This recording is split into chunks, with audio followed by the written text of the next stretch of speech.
Hey there, and welcome into another episode of the Route 1 Rundown. If you eat, sleep, and breathe Maryland basketball, then this is the place for you. I'm your host, Steve Gorgie, and I'm thrilled to be back for another episode to talk some Terps. It's Selection Sunday, so of course, I'm going to be diving into everything bracket-related. I'm also going to be taking a look back at what happened in the Big Ten tournament as Maryland falls to Michigan in the semifinal, and I'm also going to spend some time talking about some somewhat surprising news that hit the rumor mill this morning regarding Kevin Willard, his potential interest in a Big Ten or a Big East opening rather, and what Maryland may be doing to ensure that he stays the Terps head man. There's a lot going on. I didn't necessarily anticipate that last piece of news. I knew it was going to be a big day with Selection Sunday coming up, and that's what we're really going to focus in on right here. But first, a reminder that this show is on YouTube and part of the Department of Hoops, a DMV media network. If you love local hoops, you gotta go and check out the Department of Hoops. It's youtube.com/@Department of Hoops.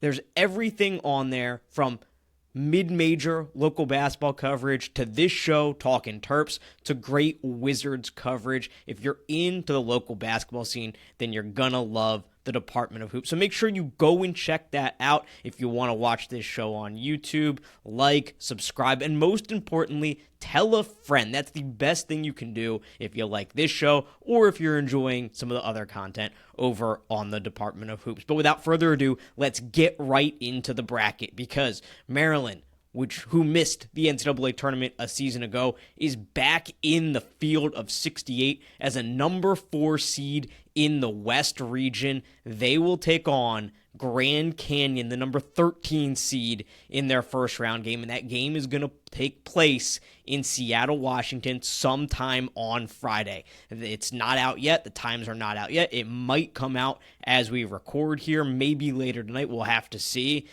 but that is when the game will take place, is Friday at some point. It's out on the West Coast, so it could potentially be a later start. It seems like Maryland has played in these late games an inordinate amount over the years. It seems like they are constantly going out west, whether it's Spokane or this time Seattle. Maryland has a little bit of a second home on the West Coast when it comes to the NCAA tournament. And when you look at that broader region, they are the 4 seed in the Florida Gators region. Florida, the SEC tournament champions, are the 1 seed in the region, maybe the hottest team in the country. So before we talk about matchups, and if you're watching on YouTube, I'm going to share the bracket here so you can actually see it on the screen. I think it's good to be able to actually see this bracket, visualize it as we talk about what's going on here. So Maryland, the 4 seed in that bracket, looking at a potential second-round matchup with either Memphis, the 5 seed, or Colorado State, the 12 seed that you can see right there. Something interesting about that game is that Colorado State actually a favorite in that game. Colorado State ahead of Memphis when it comes to the KenPom rankings, and they are a Vegas favorite in that game right now. So it would actually be an upset for Memphis to win that game as the 5 seed and advance. But before we talk about these matchups, the bracket, the path, I want to start by saying I was surprised that Maryland ended up out in Seattle for this first and second round game. I thought Maryland, after losing to Michigan in the semifinals, would be on the 4 line. I thought they had destiny in their own hands. They had control of their own destiny for a 3 seed going into that game against Michigan yesterday. I think if Maryland had won that game, they would have been on the 3 line.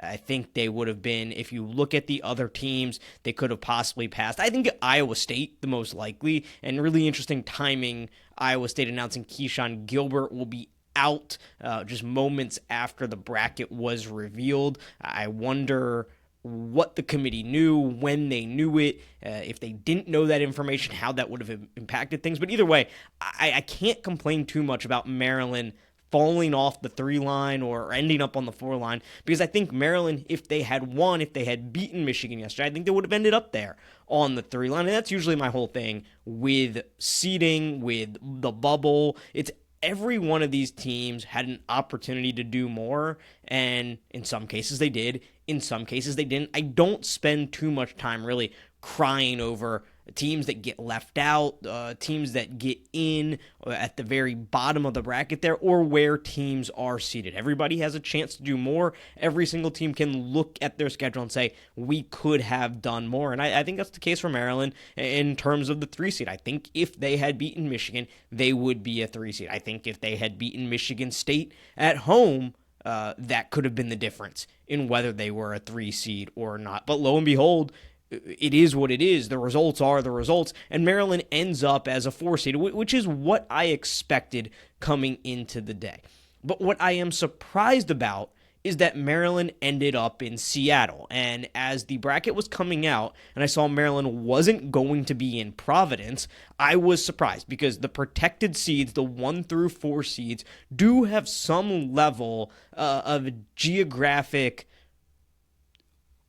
preference, or they are given some level of preference, and the committee tries to keep those teams close to home in the first and second round. And when I saw that Purdue was going to be in Providence, I was assuming throughout that St. John's would be, and yes, they ultimately were, but the way the bracket was released, you could see the East Regional, you could see that blank bracket. You figured Duke would be number 1 up at the top in the East Regional, and sure enough, they were. But you saw on the 4-5 line, there were going to be games in Providence. And I assumed when I saw that has to be Maryland. And it was Purdue. And then eventually when the bracket was completely released, we saw Maryland was a 4. We saw where Maryland ended up. And I was just thinking, this doesn't make sense. The only way this makes sense for Maryland to get shipped all the way out to Seattle was if Purdue was higher on the seed list than Maryland was. And lo and behold, Purdue was in fact seeded just ahead of Maryland. When you look at the seed list just in order here, the S curve, Purdue was number 14, Maryland was number 15. And that's something that really surprised me. And it's not like Providence is that close to West Lafayette, Indiana, but surely Purdue would rather go to Providence than have to go all the way out to Seattle. It's tough for any team in the Eastern time zone to have to go all the way out there, even for the Central time zone. I'm sure you'd much rather go to Rhode Island than go all the way up to the Pacific Northwest. So I think anybody, whether it was Maryland or Purdue, would prefer to avoid that if possible. So when I saw that, I just didn't understand, because it never crossed my mind that Maryland would be behind Purdue. Even if they were on the same seed line, I assumed that Maryland would be ahead of Purdue. And the reason I thought that is when you look at their resumes, you look at their metrics, and I'm going to bring up right now here, if you're watching on YouTube, Maryland's team sheet for you.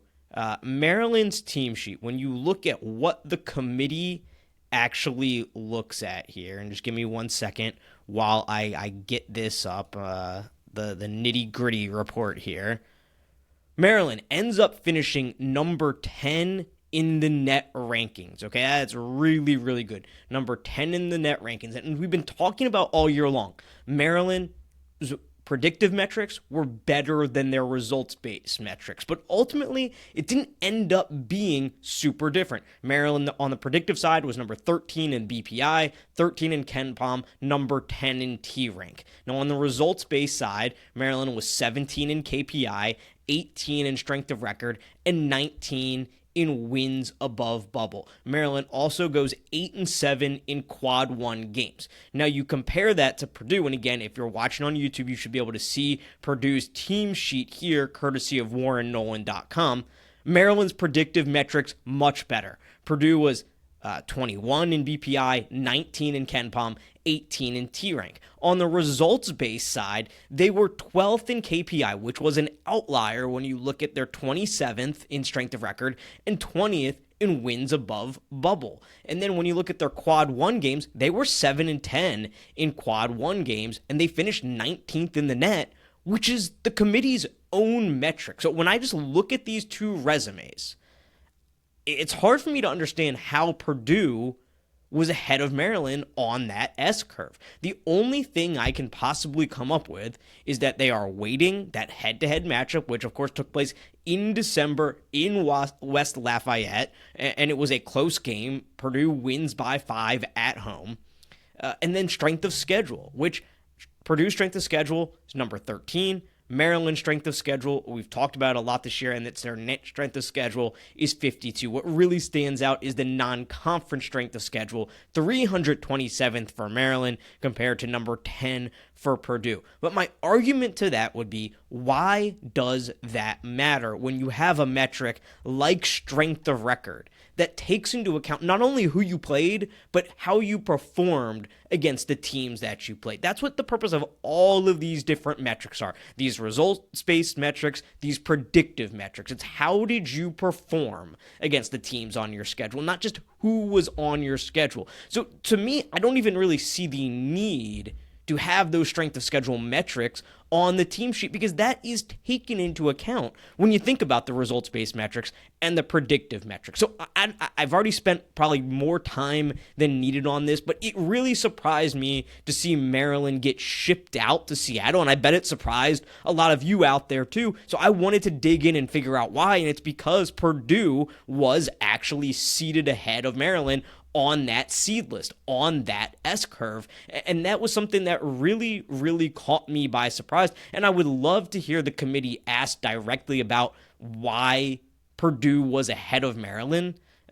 You won't hear that, because what you typically hear asked about with the selection committee, Bubba Cunningham, the chairman of the selection committee, and also North Carolina's athletic director, is about the bubble teams. It's about those very top seeds. It's about who was left in. It's about who was left out, who got in at the very bottom of that bracket. You don't hear a lot of conversation and a lot of talk about, the 3 seeds, the 4 seeds, the 5 seeds, so on and so forth. In this instance, there were definitely some questions about Louisville and how Louisville was a number 8 seed, but is playing a first and second round game in Lexington, Kentucky. Seems wildly unfair for Auburn, the number 1 overall seed, to have to play potentially Louisville in Lexington in the second round game. But so the committee was asked about that. Bubba Cunningham was asked about that. But you typically don't get a lot of questions about the 3, 4, and 5 seeds. So I'm not sure if we'll ever know the answer. All I do know is that the committee decided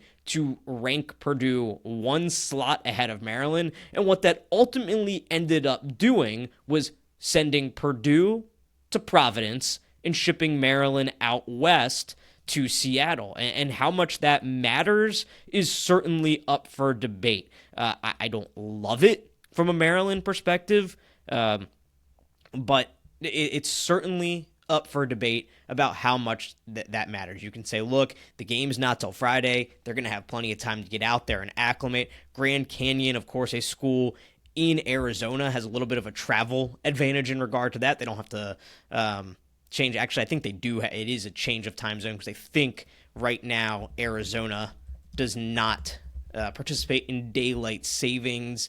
Oh, no, they are. Okay, so they are on Pacific time right now. I believe right now in Arizona it is 3 hours behind here, the East Coast. So time in Seattle right now, it's the same time in Arizona as it is in Seattle. So it doesn't seem like there is any time change for Grand Canyon, which I think is certainly an advantage. It's certainly, in terms of miles, it's an advantage, but it's certainly also up for debate how much that actually matters. But that decision by the committee to seed Purdue 1 spot ahead of Maryland is why Maryland is out on the West Coast right now. Now let's look a little bit at Maryland's bracket. Let's look at what they face, what's in that region, and let's start at the very top of this thing, because ultimately, when you look at a bracket, you are looking at how can you get out of it and get to the Final Four. And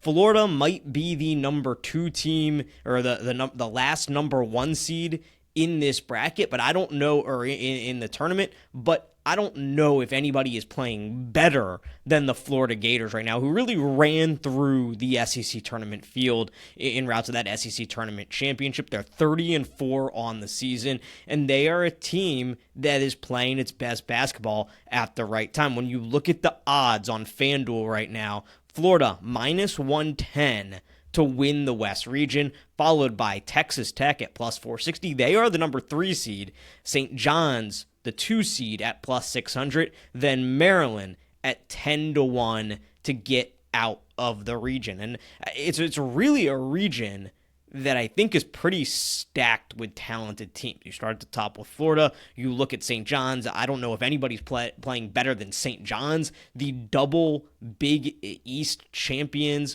Rick Pitino doing unbelievable things there in just his second year at the helm, bringing St. John's really back to relevancy, a program that hasn't been nationally relevant in a very long time. It was double Big East champions this year and really ran through that Big East tournament this week. So I think it's a tough region. And when you drill into Maryland's portion of the bracket in particular, of course, Maryland plays Grand Canyon in the first round. That's the 4-13 matchup. The winner of that game will face the winner of the 5-12 matchup, Memphis, Colorado State.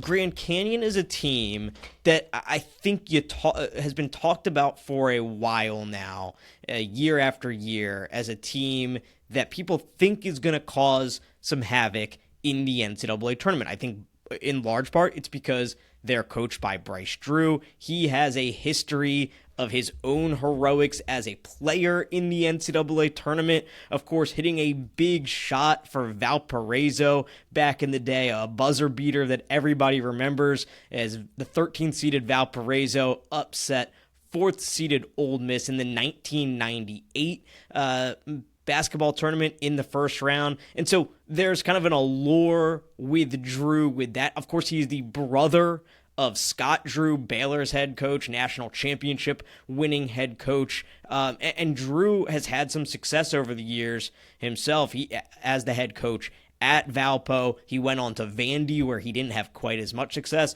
but now he's in his 5th season at Grand Canyon, and this is their 3rd trip to the NCAA tournament. They made it in 2021 as a 15 seed, in 2023 as a 14 seed. They lost in the first round both of those years, and last year they made it as a 12 seed, where they upset St. Mary's in the first round. Maryland is an 11.5-point favorite in this game. And honestly, I'm going to be completely honest with you. I have not watched Grand Canyon play a second this year. I don't think most people you listen to this week who are talking about Grand Canyon can honestly say they've watched a lot of Grand Canyon basketball. So I will be back later this week. I'm going to be doing my homework on Grand Canyon. I want to watch them play. I want to see them. I want to get a sense of what they do bring to the table. But looking at them analytically, they are a team that plays really fast. They're 14th in the country in adjusted tempo. They get up and down the court. And unlike your typical mid-major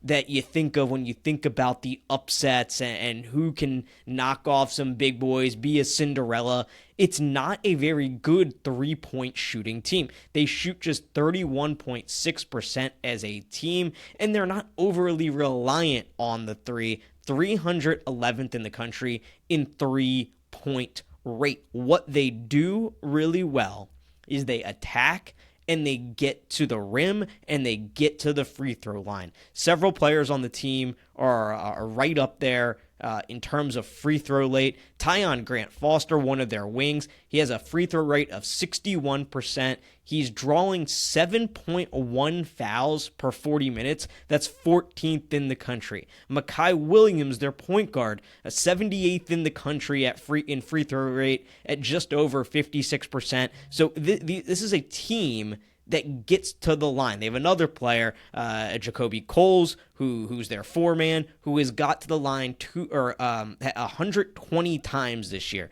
This is a team that does most of their work inside. They get to the basket, and they get to the free throw line. So they're a little bit different than what you think of with your average mid-major who's going to live by the three, die by the three, and can really get hot for a game and knock a big boy off. What this team also does really well is they force turnovers. They're 30th in the country in defensive turnover rate, but they give the ball up a lot too. 271st nationally in offensive turnover rate. So that's going to be an interesting matchup to watch there for Maryland. Maryland, of course, a team that does take care of the ball very well, and also at times this season has been very effective at forcing turnovers. You saw it against Illinois in the first round of the Big Ten tournament, where they forced a lot of turnovers. Against Michigan, they forced a lot of turnovers in that game. Michigan, a very turnover-prone team. Maryland forced 19 turnovers in that game. Maryland forced 17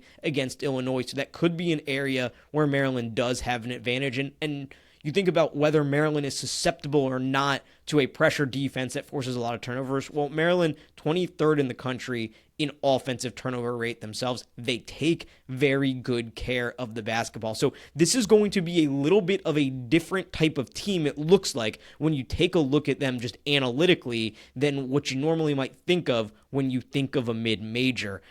Inside, and that's one of the questions always with a mid-major, what do they have inside? Well, they do have some size. They have a guy, Duke Brennan, at 6'10", 250, who mans the post for them. That's some decent size for a mid-major, but I'm not sure, just looking up and down the roster, that they have guys who are really going to be able to compete and stay with for 40 minutes, that combination of Julian Reese and Derek Queen. Maryland, an 11.5-point favorite in this game, and when you look at the teams Grand Canyon has played throughout the season, they are the WAC champions. They won the WAC tournament. They finished second in the league behind Utah Valley in the regular season, but Utah Valley is a team that they were able to beat in the WAC championship game. This team, Grand Canyon, has played some decent competition early in the year. They played Georgia early in the season back in December, and they played a close game with them. But since the start of 2025, Utah Valley, at number 114 in KenPom, is the best team that they've played. On the surface, it just doesn't feel like Grand Canyon has played a team this whole season that's really at the level of Maryland. So I'm going to be diving in a lot more to Grand Canyon here over the next couple days to try to actually watch them, get a visual on them, understand what they do, where they may cause problems for Maryland. But looking at their profile analytically, it's a team that likes to get up and down the court. It's a team that likes to force turnovers, and it's a team that it likes to attack offensively and get to the rim, get to the foul line. Now, interestingly enough, they are a defense-first team, 67th in adjusted defensive efficiency, 149th in offensive efficiency. So it feels like the key for Maryland is if they can take care of the ball and not give Grand Canyon easy buckets, not give them those live ball turnovers, it feels like it's going to be really tough for Grand Canyon to win the game. At first glance, I don't hate this matchup at all for Maryland, although Grand Canyon, I'm sure, with Bryce Drew as their head coach, is going to get some love, especially given the fact that they pulled that 12-5 upset last year. I'm sure they're going to get some love. They always feel like one of those trendy picks, but on the surface, I like how this matches up for Maryland. Want to get some eyes on this team, though, actually see them play, because I haven't watched them at all this year, and I'm going to be back with a lot deeper analysis on this Grand Canyon team and this first-round matchup in the lead-up to this game on Friday. Now, I want to talk real quick about what's on the other side of this little mini bracket here, and in the potential second-round matchup between Memphis and Colorado State. Because Colorado State, the 12 seed, as I mentioned before, comes into this game as the Vegas favorite. Colorado State on FanDuel right now is a 2.5-point favorite as the 12 seed over Memphis, and it's in no small part because Colorado State, over their last 10 games, is one of the hottest teams in the country. Colorado State has won 10 games in a row, and if you filter BartTorvik.com to just since February 17th, that would include Colorado State's last 9 games, they are the number 8 team in the country. They have been on an absolute tear, and in large part, it's because they have done it in the way that you think of a lot of mid-majors doing it. They've done it with the three ball. They are shooting just under 46% from beyond the arc over their last 9 games, and they've shot a lot of them too. They have a three-point rate of 40.5% over that stretch. So Colorado State is a team that is absolutely red hot. They're red hot from beyond the arc, and they're a team that is favored as a 12 seed to win that game, which is something that you do see on occasion, but not necessarily all the time. That's not something you necessarily expect. They beat Boise State in the Mountain West Championship game on Saturday, and they are a hot basketball team right now. They're also a team that moves the ball really well. 8th in the country in assist rate, an assist on just under 63% of their made field goals. So that could be an interesting matchup if Maryland advances past Grand Canyon and Colorado State is able to get past Memphis. And then you look at Memphis. They're the AAC champions. And Memphis, of course, coached by Penny Hardaway. It's a program with a long history, a lot of talent in that program. And this year, they are led by PJ Haggerty. He was the All-American Athletic Conference Player of the Year. He is a guy who is extraordinarily talented for them, putting up just under 22 points per game on the wing. There's also a guy that you're probably familiar with from his time at Illinois named Dane Danger, who is a force inside. He spent a couple years at Illinois as kind of a role player, but when you think about guys that can match up with Derek Queen and Julian Reese, he has been in those Big Ten battles. He's faced the physicality of that league. He is their second leading scorer right now at 14.1 points per game. He is their leading rebounder at just over 7 rebounds per game. So that is going to be an interesting matchup to watch between Colorado State and Memphis with the winner moving on to play the winner of Maryland and Grand Canyon. Memphis, a team that also does like to get up and down the court, 27th nationally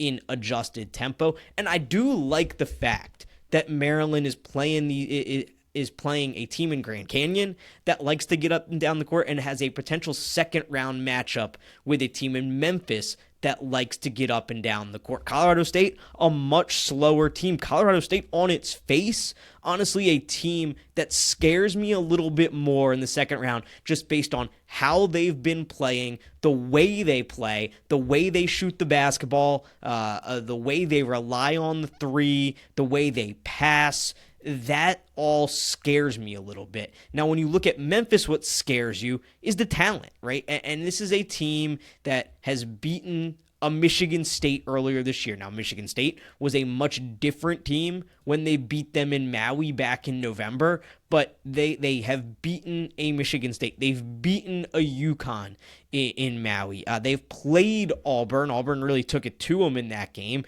but they played Auburn. They know what it's like to play a team like Auburn. They beat Clemson on the road. Clemson, a tournament team. They beat an Ole Miss team. So Memphis, although the AAC is not what it was back when it had Houston and Cincinnati and so on and so forth, Memphis ran through that league. They won the regular season. They won the tournament. It feels like they won basically every award in that league. And they played a tough non-conference schedule, which I think prepares them for a team like Maryland. But in general, I do like Maryland facing these teams that are a little bit more up-tempo, because I think when Maryland gets in a free-flowing game, the starting five is so good in that kind of situation, and there's so many shot makers and so many playmakers that they tend to fare a little bit better than in these low possession rock fight kind of games. So again, Maryland will play Grand Canyon on Friday. We're still awaiting the time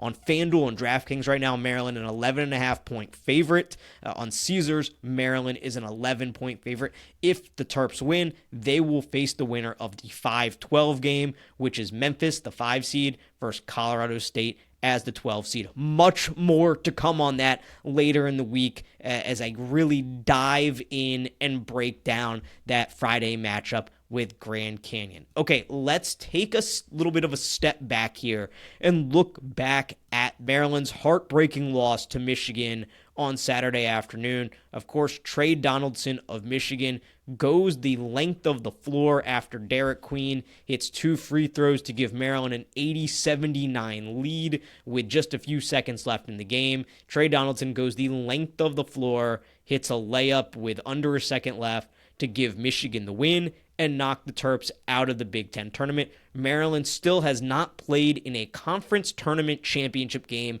since they beat Duke in the 2004 ACC championship. Maryland has never made it to the Big Ten tournament final. And quite frankly, it was disappointing to me. The way Maryland played against Illinois on Friday night, demolishing Illinois. The game went analytically final with about 11 minutes left in the game.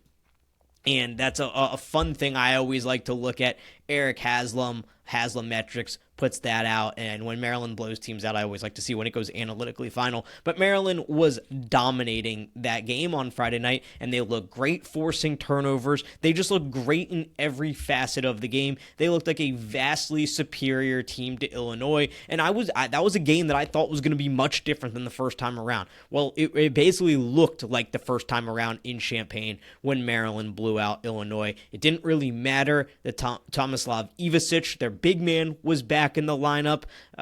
Maryland ate in that game.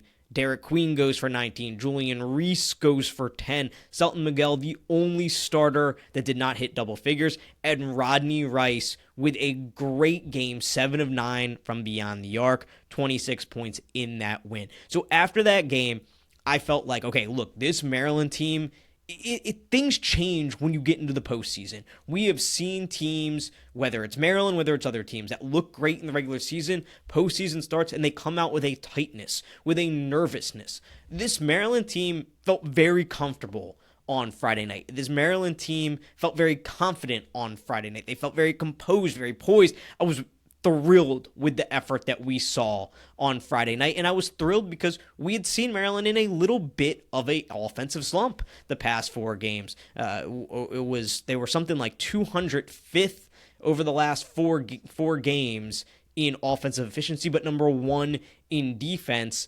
And I wanted to see Maryland break out. They really did offensively on Friday night. So going into Saturday, I had high expectations. I quite frankly expected Maryland to beat Michigan like they did on the road just 10 or so days ago and get to the Big Ten tournament final. And what disappointed me about that game against Michigan, and we can talk a lot about that last play. What went wrong on that last play is Trey Donaldson went the length of the floor and hit that game-winning layup. We can talk about how many times Maryland has lost in end-of-game situations. Now, their last 4 losses have come down to the last possession. Of course, Donaldson goes the length of the floor. For Michigan State, Holloman hits the half-court buzzer beater. In the loss to Ohio State, Bruce Thornton banks in a 3 with 7 seconds to go. And against Northwestern on the road, Nick Martinelli hits a shot as time expired at the end of overtime. Maryland has lost a lot of games this year in heartbreaking fashion. Feels like Maryland either blows teams out or loses in heartbreaking fashion. So we can talk about all of that. But where I really felt like this game was lost was on the offensive glass, or it was inside. It was on the offensive glass, and it was the way in which 2 really good bigs, who Maryland had largely, I would say, contained in the first meeting. I mean, they got some numbers. They put up some numbers in that game. I think Wolf in particular put up some numbers in that game. They both did. They both had 20 points in that first meeting, but they also forced Danny Wolf into 5 turnovers in that game. Vlad Golden into 3 turnovers in that game. And on the offensive glass, Maryland in the first meeting out-rebounded Michigan on the offensive boards 11-9. That was not the case yesterday. Michigan dominated Maryland on the offensive glass yesterday. Michigan dominated Maryland in points in the paint yesterday. And that, to me, was the difference in that game. Michigan grabs 18 offensive rebounds to 4 for Maryland. Michigan was 24 of 48 inside on 2-point field goals. Vlad Golden goes for 25. Danny Wolf goes for 21. And I thought where Maryland failed in this game, and you have to give Michigan credit, because look, Danny Wolf and Vlad Golden are both really, really good bigs. They're really good players, and we saw Michigan take home the Big Ten tournament title today, beating Wisconsin. So you have to give them credit, but when you think about Michigan, and what I thought Maryland did pretty effectively in the first meeting was they made Michigan's guards beat them. Wolf and Golden, that's the strength of the team. There are other good players on that team. Trey Donaldson is a good player. Namari Burnett is a good shooter. But the bigs are the strength of the team. They play through those bigs. And I think if you can make the guards beat them, that's the way you want to play against Michigan. I didn't feel like Maryland made the guards beat them. And I didn't feel like Maryland certainly didn't make the guards beat them from the outside. You look at what Michigan was able to do yesterday, and it felt like a lot at the rim, and the second chance points are evidence of that. The offensive rebounds are evidence of that. The points in the paint differential are evidence of that. And I don't have those points in the paint numbers brought up right in front of me here. Let me see if I can find them real quick for you. But because it is a jarring number. I had tweeted it out at a few different points in the game. Let me see if I can just find that real quick for you here, what the points in the paint were. 44 points in the paint for Michigan, 30 for Maryland. 18 second chance points for Michigan, 4 for Maryland. And to me, that it really felt like where this game was lost. So, yes, can you certainly lament the fact that Maryland lost another game in heartbreaking fashion at the buzzer when it looked like they had done just enough to come up with the victory? Absolutely. But if you're really looking at this game and trying to figure out where things went wrong and what could have been better, to me it was the fact that Michigan was much more aggressive than they were in the first game at actually being able to get the ball inside and get to the rim, and they were much better at winning those 50-50 balls. They were much better at getting those second chance opportunities, getting those second chance points, getting those offensive rebounds, and that's an area where, look, when you turn the ball over 19 times, you got to make up for it somewhere else. And they did. Michigan made up for it by the fact that they were able to out-rebound Maryland on the offensive boards by such a significant margin. You don't win a game where you turn the ball over 19 times typically unless you can make up for it somewhere else. And they did. One more thing I think really illustrates the difference in this game. Michigan, 41 shots at the rim. Maryland, 24 shots at the rim. Michigan had 41 shots at the rim to just 7 mid-range jumpers. Maryland, 24 shots at the rim, 16 mid-range jumpers. To me, that was the difference in the ball game right there. So I do leave this Big Ten tournament feeling disappointed, because I had been saying over the past couple of weeks that, to me, when I think about the postseason and what success means, it would mean either winning the Big Ten tournament or getting to a Sweet 16. And I leave this Big Ten tournament feeling disappointed, not necessarily because of how Maryland played, but because I feel like this team was capable of more, especially after what we saw on Friday night against Illinois, and just an awesome performance against Illinois. I didn't feel like we saw Maryland at its best against Michigan on Saturday. When you think about your favorite Maryland teams of all times, they've produced these banner-hanging moments, whether it's 2020, they win a share of the Big Ten regular season title. 2010, they win a share of the ACC regular season title. Or, well, the ACC doesn't actually recognize regular season titles, but they tied for first with Duke. There's a banner in the Xfinity Center that indicates as much. In 2004, look, that season was up and down. It was touch and go at times. But that 3-day run in Greensboro, I will never forget that 3-day run that John Gilchrist went on in Greensboro as Maryland won the 2004 ACC Tournament Championship. So to me, the expectation is raise some sort of banner. They unfortunately weren't able to do it in the regular season. They unfortunately weren't able to do it in the Big Ten tournament. And now my expectation is that they get to a Sweet 16. That would be my expectation. So I do leave feeling a little bit disappointed by what we saw in Indianapolis. And again, it's not necessarily that I thought they played terribly. I thought you got to give Michigan a good bit of credit for making some adjustments from the loss to Maryland just a week and a half ago. I think you got to tip your hat to them. They have really good players on that team. Dusty May is a very good coach. Those guys inside Golden Wolf are among the only two probably in the country that can go toe-to-toe with Queen and Reese inside. So I think you have to give them a lot of credit. I just feel like I leave wanting more because of what I think this Maryland team can be and how we've seen them play over the course of the season. This is a team that I've enjoyed watching so much, that has come up with big wins, that it feels like they're a team. It doesn't feel like they are a team I expect to raise some sort of banner based on what I've seen, based on how I've seen them play, based on the talent that they have, the confidence they have, the poise that they have, down 15 or so in the second half of that game yesterday against Michigan, to come all the way back. This is never a team that I worry about. Will they come back? Will they fight to the end? Will they find a way to stick in this game? They always do. They absolutely always do. But I do leave disappointed because I thought this Maryland team was capable of winning the Big Ten tournament,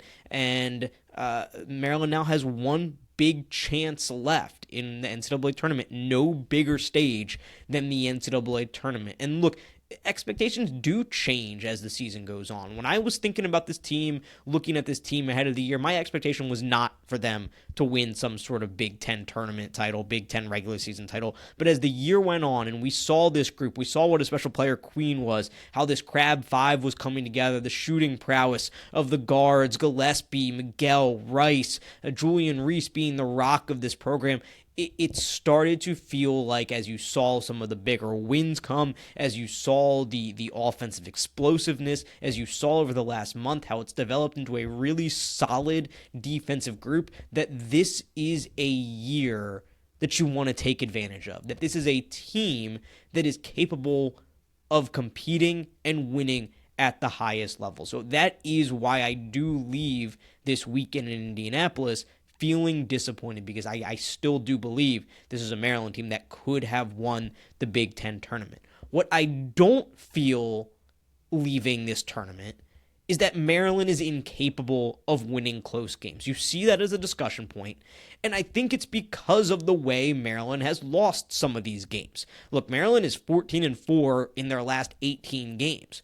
14-4 in the last 18. Pretty good. That's a pretty good record. They've been really impressive over that stretch. But the 4 losses have come in heartbreaking fashion. Against Northwestern to start it off, that's the first of those 4 losses. Against Northwestern, Nick Martinelli hits a buzzer beater at the end of overtime. Against Ohio State, Bruce Thornton banks in a 3 with 7 seconds left. Ohio State wins that game by 3. Against Michigan State, of course, Maryland loses by 3 as Trey Holloman hits a more than half-court shot to give Michigan State the win. And then yesterday, against Michigan, Trey Donaldson goes the length of the court to hit that layup with just under a second left and give Michigan the win, knock Maryland out of the Big Ten tournament. Those are heartbreaking losses. Those are gut-wrenching. Those are games and losses that stick with you because it felt like Maryland was going to find a way to pull those out. Yesterday, Queen hits those big free throws. That was huge. Maryland was down 15 at a point in that game in the second half. And if you were on social media at the time, you would have thought that the game was completely over. A lot of those people hadn't watched Maryland a lot this year because Maryland always finds a way to get back in these games, even if they go on a little bit of a bad stretch there. But either way, those games stick with you. But it's not like Maryland hasn't won close games this year, too. Go all the way back to November. They win a 1-point game on a Sunday afternoon against Villanova, where Maryland did not play their best in that game. You go on the road to Indiana, an Indiana team that, well, they were not a tournament team. They were a bubble team. They had a weird year, but it's still a tough place to play. There were so many questions at the time about, can Maryland even win on the road? They got this Illinois win. It was their first of the year. They had back-to-back road games. Well, they go to Assembly Hall. They blow a lead in the second half, and you're like, oh, here we go again. Well, Rodney Rice hits a big shot, and Maryland's able to find a way to win at Indiana. A couple games against Nebraska. One at home was a 3-point win, and on the road, it was an 8-point win, but it was a game that was close throughout. It was one they had to gut out, one they had to grind out. Penn State, not a very good basketball team, but I'll tell you this much about Penn State. Penn State is ranked number 60th in KenPom. Do you know what Memphis, the number 5 seed in Maryland's bracket, is ranked in KenPom? Number 51. Colorado State, number 42. Penn State's not a drastically different team than those two teams. In fact, you look at some other teams in the tournament. Penn State, what did I just say Penn State was? Penn State, number 60. Drake, number 58. Utah State, 52. Vanderbilt, 49. Penn State is not a drastically different team than some of those teams that are in the tournament. And plus, that place has always been a house of horrors for Maryland. Maryland guts out a road win in Happy Valley, coming off one of the most devastating losses of the season. Then Maryland goes on the road to Ann Arbor and finds a way to win a 6-point game against Michigan. This is a Maryland team that has won some close games. They just don't stick out the way those close losses have, because those losses have come in such devastating fashion. And that's not to say that you can't look at some of those situations and those games that Maryland has lost and say there were breakdowns. On the last play against Michigan yesterday, I thought there were breakdowns across the board. I thought you could question the way the guards played that in the front court. I thought you could question some of the positioning of the bigs in the back court, as it became obvious that Donaldson was going to get to the lane. So I think there are questions you can certainly ask, but I think at the end of the day, it's like a confirmation bias thing where those, maybe that's not the right word, but either way, those losses are so visceral. They were so gut-wrenching. They came in these moments where you thought Maryland was going to pull it out. They had this big comeback against Michigan State. They have a big comeback against Michigan. They take the lead. It seemed like Derek Queen was having this career day, and they were going to get to the Big Ten tournament final, and they give it up on the last play against Michigan State. Holloman hits this half-court shot, and it's like they can't win close games. Well, no, it's not that they can't win close games. It's that those are two moments that really stand out. But they have found ways to win close games. So that is one thing I don't worry about coming out of this weekend in Indianapolis. I was disappointed with the result because I know this team is capable of winning a Big Ten tournament. I know this team is capable of more, but I don't leave thinking this team is incapable of winning close games. March is all about finding ways to win games in different ways, in finding ways to win left-handed, in finding ways to win when you don't have your best stuff.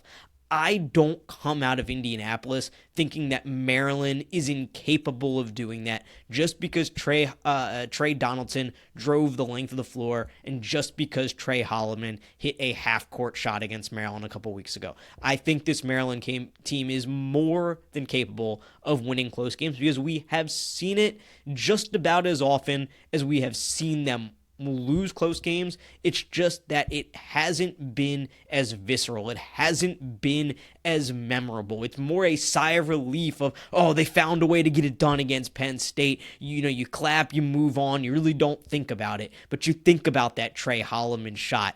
It's on Sports Center. It's all over Twitter. It's all over the internet. You see it everywhere. Same thing with Trey Donaldson yesterday. It was everywhere, and that's the difference. And that's why I think it can feel like Maryland is struggling in these close games because they've had some bad moments, but they've also had some moments where they have come through in these close games. So that is not something I worry about, not something I think about heading into the NCAA tournament.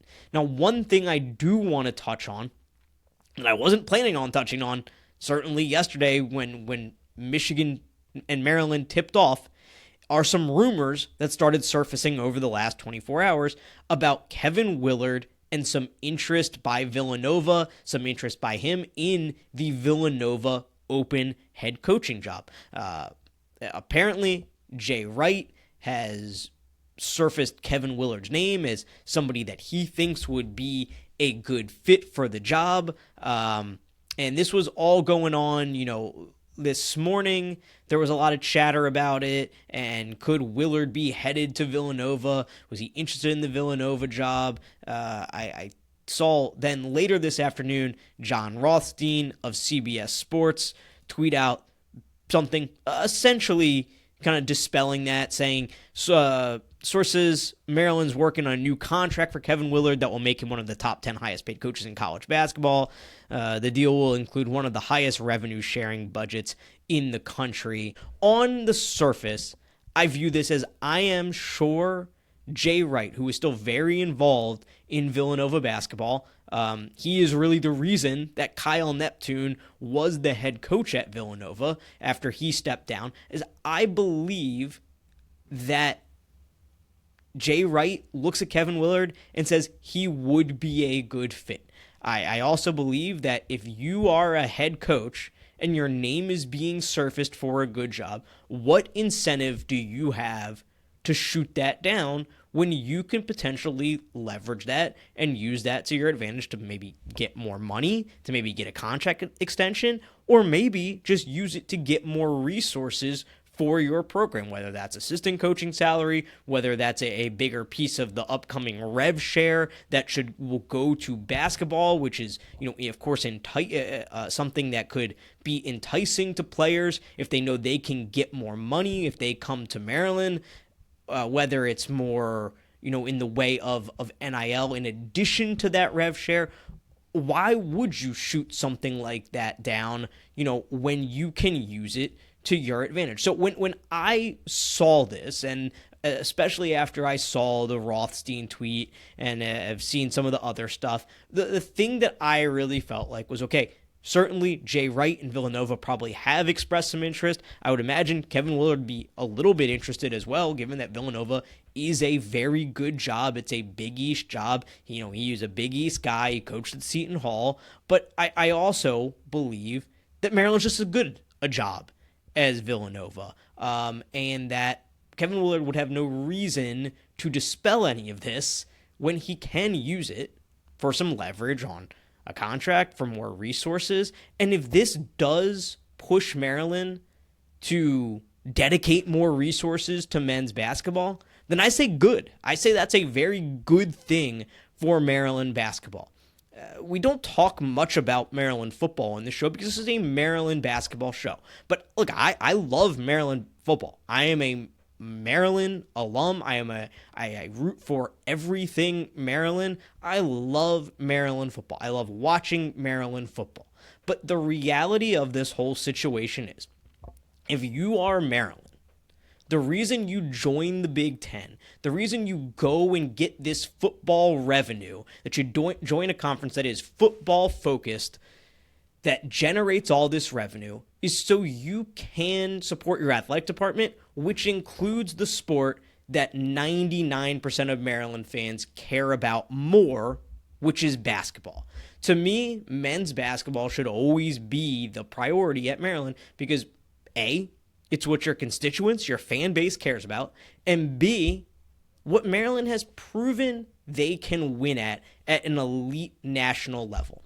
Again, I love Maryland football. I spent years as a Maryland football season ticket holder when I lived out of the area in Atlanta simply to support the program.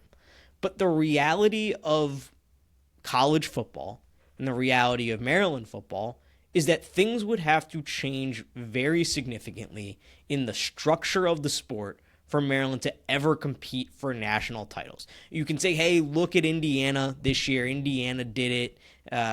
Okay, Indiana didn't compete for a national title. They made the college football playoff. It was awesome. It was a great season for them, but that's about the ceiling for Indiana football. And I think that'll be about the ceiling for Maryland football as well. And we're talking about like a once every 20 year type of thing. So I'm not saying all this by any means to disparage Maryland football. What I am saying is, if this is the push that it takes to say, hey, this is Maryland, this is a school that cares about basketball, and we need to deliver our head coach resources to ensure that we can compete for national championships, then I say good, because Maryland and the athletic department of the University of Maryland should be doing everything in its power to ensure that Maryland basketball is a national championship contending program, or a program that is resourced to compete for national championships. I don't love the idea for Maryland of chasing this unattainable dragon of football power, of being a football power. That is something that I don't view as realistic. And in reality, like, I want Maryland football to be successful, but in reality, if you polled Maryland alumni, people who self-identify as hardcore Maryland fans, I would bet that the overwhelming majority say they care much more about basketball than they do football. And that's okay. Look at a school like Kansas. Kansas has been able to build a little bit of football success with a really good coach in Lance Leipold over the last couple of seasons, but Kansas is basketball. Kansas is a basketball school, and that's okay. That's what their fan base cares about. Same thing goes for Maryland, and Maryland hasn't had nearly the level of success as Kansas. You know, I look at a school like UConn, and I think UConn's a great example, because UConn hasn't been able to get in one of the football power conferences. They haven't been able to generate that kind of revenue, but UConn made the decision to say, hey, we are not going to hold basketball back by continuing to make them play in the AAC just for football. We know our fan base cares about basketball. We know that's the priority. So let's go back to the Big East. Let's give the fan base what they want. Let's prioritize basketball. And UConn's won back-to-back national championships. I just think if this was the push needed for Maryland to properly resource basketball, or to really push their chips to the middle on basketball, then I say that's a good thing. And I say if we were ever to the point where a head coach at Maryland said, you know, I really should go to Villanova because they're going to give me what I need to be able to win a national championship, and Maryland isn't, then I would say that is the point where the athletic department really needs to evaluate how they are allocating resources and how they are prioritizing things, because football just as an entity is always going to require more money because of the size of the roster, numerous reasons. Football is going to require you to spend more money.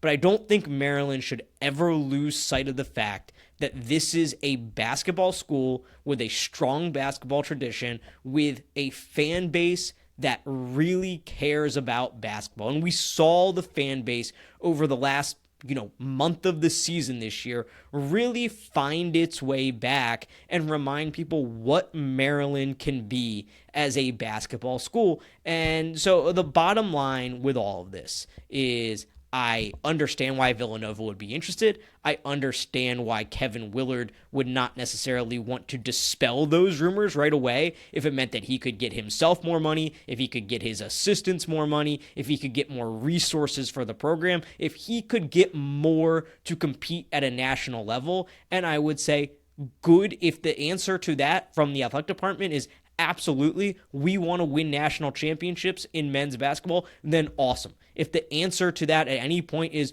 no, we really need to save this money for football, I think Maryland would have to, I would encourage the Maryland athletic department to not lose sight of the fact of what Maryland is, what Maryland can be in football. I'm not saying don't be aspirational, but what Maryland has proven they can be in men's basketball, which is an elite national championship program. And I think for Maryland fans, that is the expectation, that Maryland find a way to get back to being in the NCAA tournament every single year, to competing for conference championships, and to compete for national championships. I know Maryland only has one. I know Maryland's only been to 2 Final Fours. But there was a 10-year stretch of time where it felt like Maryland was as capable as any team in the country to compete for national championships, to go toe-to-toe with anybody.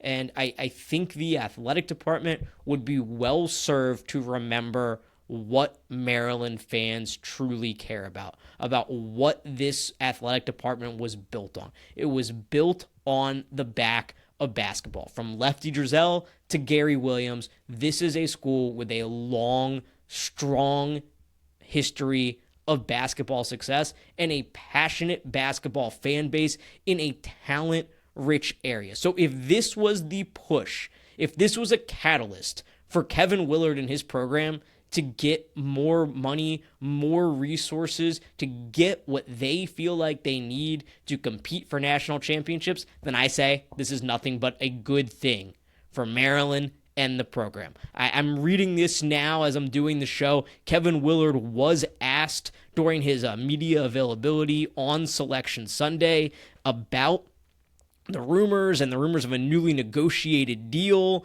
and he basically said something along the lines of Damon Evans and I are on the same page and always have been, focusing on the NCAA tournament. But he says that Damon Evans, the athletic director, and he are on the same page and always have been. And to that I say, that is a good thing, because to win national championships, to compete at the level that Maryland fans want to compete at, there has to be alignment between the athletic director, the athletic department, and the head coach, and there has to be an understanding of the resources available. So if everybody is aligned, if everybody is on the same page, if everybody is committing to winning national championships at Maryland and resourcing it in the way that it needs to be resourced to do so, then I say this is nothing but a good thing.